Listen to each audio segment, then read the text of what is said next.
Back in 2024, US Congress passed a law to ban TikTok unless parent company ByteDance divested most of its US operations, with 80% going to a company headquartered in the US.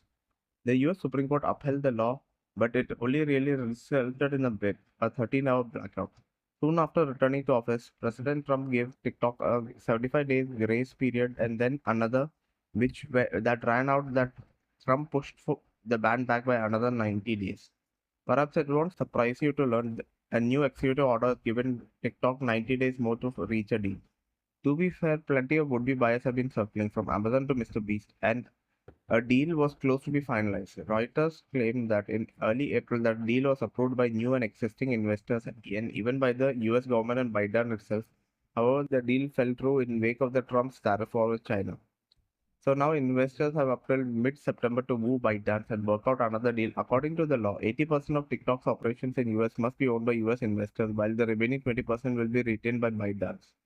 A crucial stumbling block will be it has to be approved by the Chinese government. TikTok has become a bargaining chip in the US China trade war.